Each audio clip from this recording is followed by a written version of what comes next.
Mark Selby. How are we, sir? Very good, Mr. Matthew Gordon, living the dream. Living the dream. Not hiding in your basement from all these tariff wars and Well, I conversations. am in my basement, but no, I've got CNBC on, continuous flow here, checking to see what the bomb, the big orange monster, has said or tweeted in the last 15, 20 minutes. So The big from global economic orange policy, monster. We're going with the big orange monster. I like it. yeah, Trademarked, I the hope. bomb, what he's doing to the global economy. So there we Well go. done. Well done. Yeah. And what is he doing? What he's doing, folks, is obviously we've got. In case you missed it, there's talk about tariffs.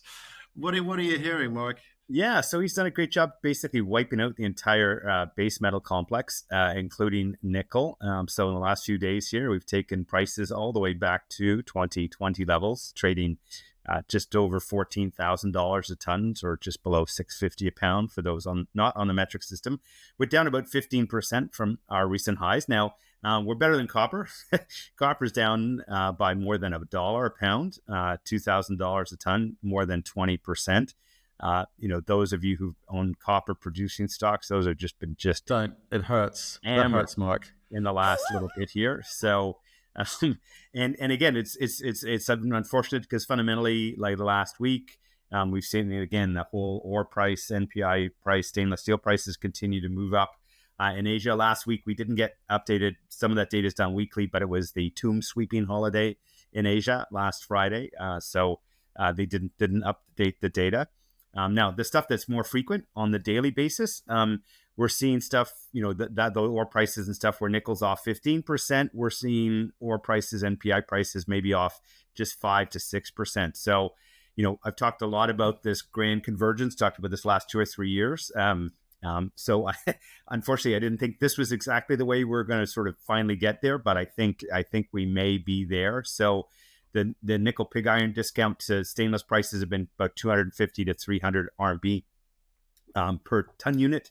And I think this week, based on what I've seen during the data, we should see that squeeze down to 100 to 150, maybe even flat by that time. Again, long term, I think we'll sit around 100 to 150. But so we finally achieved the grand convergence. It's just a very, very painful way to get there. In terms of nickel prices, again, we're well into the cost curve at this point. So again, I think the downside's pretty limited. I think that's why nickel has sort of, again, relatively outperformed copper on this mark through here. But and again, Indonesia is still in their interest to push prices higher. So I think we will still see prices move higher through the year as Indonesians just play with ore prices within Indonesia. Okay, and what happens when the kind of Philippines rainy season finishes and loads more ore supply comes into the market? What's that going to do for you? Yeah, so that's the question mark right now. Is things were tightened up while the Philippines rainy season was there, where they can only mine half as much. But again, we've seen as the March ended, we saw Philippine ore prices actually go up. So we'll see what happened. Part of last year was a massive destocking throughout the supply chain there. So I think things should stay relatively tight. Indonesia has had a harder than average rainy season. There were reports 2 weeks ago of flooding around Morowali, which is one of the big plants, and there was discussion that maybe some tailings dams had failed again, which is something that is a big issue. One thing I'll be watching this week is on Sunday. One of the Australian news channels did a behind the scenes visit to some of these plants, again, highlighting the blood nickel issues that we talked about before around the environment, around labor conditions and so forth. So I've seen the previews. I haven't had a chance to watch the full show yet, but going to be doing that in the next day or so. So again, I think really shining a spotlight on the not so great environmental and labor practices in Indonesia. Right. Okay. So lots of seasonal factors discussed there. We talked about the grand convergence previously. We've got the tomb sweeping holidays. We've got all of these kind of things which you can say are predictable and kind of factored into the bomb, the big orange monster, not factored in. Is there some respite coming down the line, Or is this a case of just sit back and on a day by day basis try and work out what on earth is happening and if things will change for the better? Yeah, I think these things where you just have to stay focused on what you can control.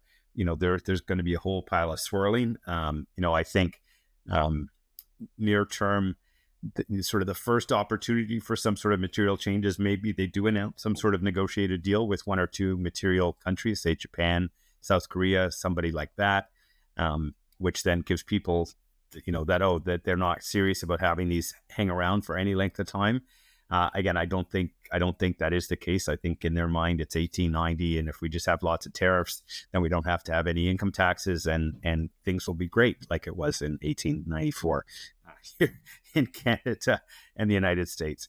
The next opportunity is, the U.S. is going to be in recession, the globe might be in recession, and so I think Trump's numbers will collapse because he's not doing anything that he said he would actually do in terms of bringing down prices, improving the economy, blah, blah, blah. And so I think once the U.S. House of Representatives realizes that, Trump's numbers are falling and he might actually cost them the midterm elections, then you might see them turn. One of the few things you can count on is U.S. politicians' self-interest to do, prostitute themselves in whatever way is necessary to ensure they stay reelected. So, I'm sad that the world might have to depend on that to try and get ourselves out of it. But I think that's the first window. The second window, unfortunately, I don't think is we have to wait, another 20 months until the U.S. midterms before we, would get a respite. So I'm hoping things get bad enough quickly enough that the political fortunes turn, and you'll see the Koch brothers who bankroll a lot of the MAGA politicians have actually launched a lawsuit via one group. They're funding another group that's launching a lawsuit against the government saying the tariffs are illegal. So there are the real big billionaires, not the little b billionaires like Bill Ackman and so forth, who are the guys who really control the purse strings of the political machine in the United States. And so if they're starting to turn on Trump, let's see what happens. So, I mean, do you think, obviously, I was listening to some sort of bankers, and being one myself, it was always a difficult time trying to work out, what would be the outcome of, U.S. elections and so forth. So you sat back and did nothing. You waited to kind of see the lay of the land. Once you know the rules of the game, you can play the game. Is it going to be a case of trying to work out which countries, negotiate with U.S., which countries don't? I mean, lots of talk with some of the smaller, I guess, in a very meaningful way, so insignificant in terms of numbers, type of countries, versus if Europe steps forward and does something, if UK in there, China doesn't look like it's going to seems to be doubling down, but even with all of that kind of those sorts of positions and stances that will be taken, do you think the bankers or the companies themselves can get creative in finding ways of reducing the impacts of those tariffs by either redistributing, the direction in which their product goes, forming new relationships? Is it as bad as it appears on the face of it today? It's as bad as it appears on the face of it. I mean, the fundamental challenge is, again, if there was a clearly defined end goal that's different than today's end goal, then you could start to make decisions towards that new end goal. But you've got different people in that government with, they're keeping the tariffs because it's lots of taxes. They just want free trade. You've got a whole, so when no one can solve for something when you don't know what you're trying to solve for. So, we're in this situation right now, and car companies, textile companies, any manufacturer, Apple, I'm not sure what the heck they're going to do. Is you can't, these are supply chains that have been put in place for 20, 30, 40, 50 years. I mean, he's putting duties on Vietnam and Bangladesh, where most of Western clothes are made today. And, textiles left the United States in the 1980s, right? So, so somehow to think that this stuff's going to come back anytime soon. And again, this was an economy that was at close to full employment before.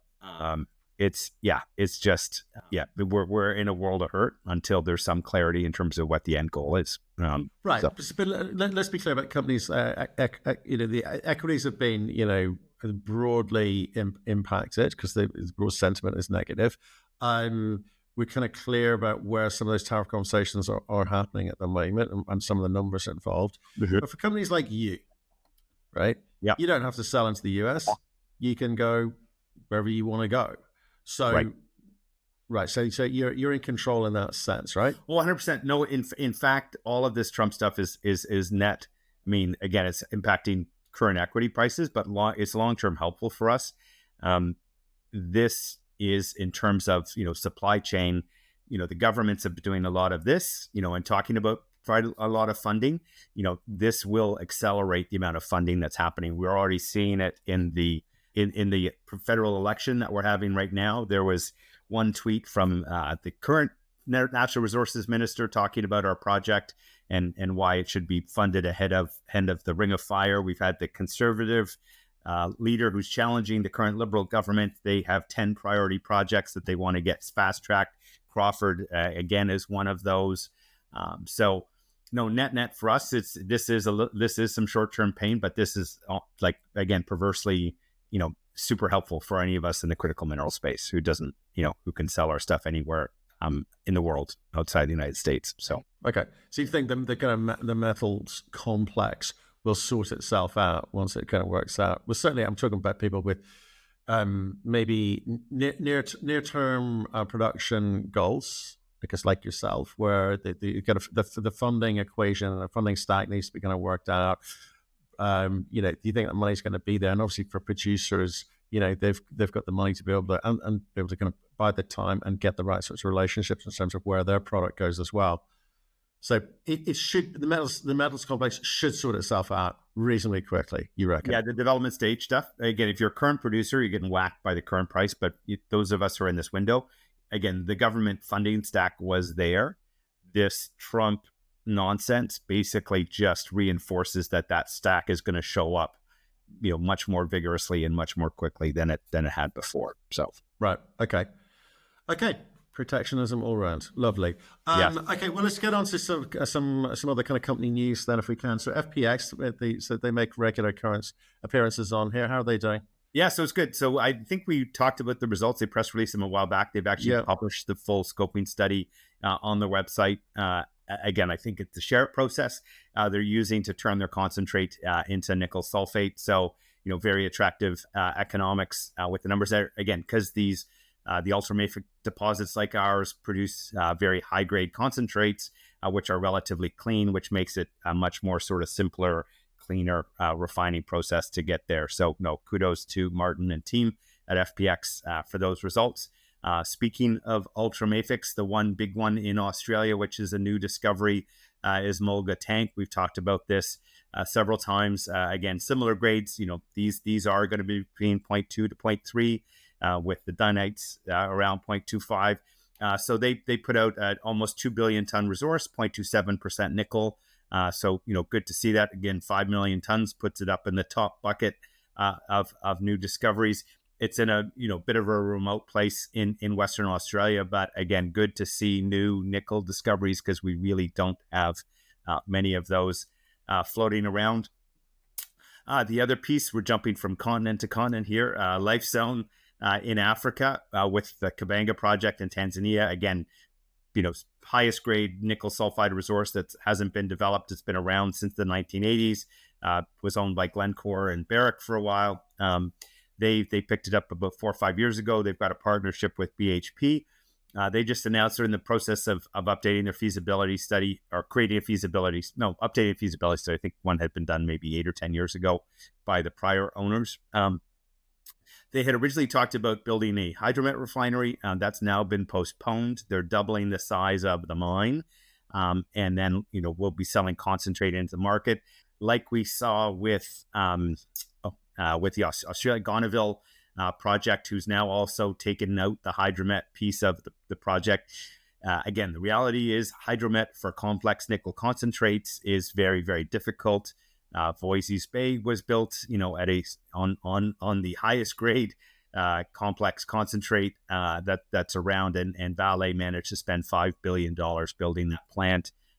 And I don't think the operating cost of that plant is very cheap either. So this getting rid of the hydromet component, substantially de-risks that project. Again, the challenge is they'll be, at the whims of the smelter, the oligopoly in terms of what they'll get paid for it. But again, given that the majors are struggling right now in terms of feed supply, maybe they'll get some reasonable terms out of it. I think they're targeting a feasibility study by mid-year 2025, so in the next 3 or 4 months. So we'll see where that ends up landing going forward. Yeah, like I think they were kind of thrown somewhat by the new government even early on before pre-tariffs. So the kind of funding stack which they had to kind of work out, I think was somewhat dependent on what was happening with U.S. government funding. So, good luck to them, and perhaps maybe getting a little bit more laser focused on one thing is going to be better for them in the end. Right. Yulho. Yeah, this is a weird one. I'm not sure exactly what's going on. They're talking about building some sort of smelter in Tanzania. I don't know, or concentrator. It looks like it's a Korean group, which I've never heard of. So anyways, it hit the news. We'll see what happens. It looks like they partnered with the government. There's other sulfide deposits in Tanzania, so we'll see what happens. Well, let's come back to that. Let's come back to them when we know more, but we'll put a little note in below the video on that one.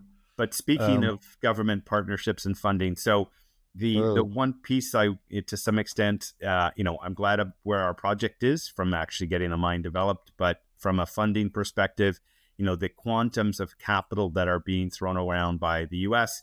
And again, we'll be using these data points as leverage with the governments. There's a company called Revex Technologies. They got $145 million. I was awarded a few months ago. I think they've passed the milestone stream. They actually received the grant. They announced they were getting the grant. They've actually, I guess, received it. Again, just a huge amount of money. So good to see. They're going to look at processing the Eagle mine tailings run by Lundin. But just for context, that mine was at about 250 to 300,000 tons of nickel. They recovered about, I think, 85 to 90% of it. So the total amount of nickel that is in that tailings is maybe about 25 to 30,000 tons of nickel. And then they're going to also look at, reprocess, like doing some recycling and so forth. And so, when you look at that much money per ton of nickel that's of potential resource that's in the ground, it's crazy. Because the other part with the recycling business, we've seen Li-Cycle and a bunch of the others. Recycling is a great business if you have a 50-year-old, processing plant that's already paid for, and you're just looking for marginal feed to add into your feed stream. That's an okay business to do.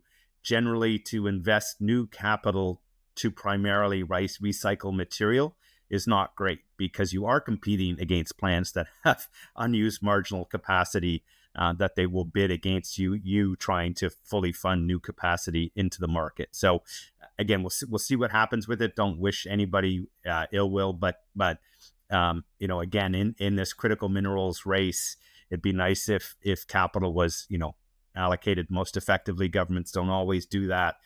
We've seen some of the current grants to date from the government, some, I would say, some questionable allocation decisions, but, we'll see how we go from here. Again, our conversations with both levels of government are going well, just need to see them happen a little faster. So there's a lot going on.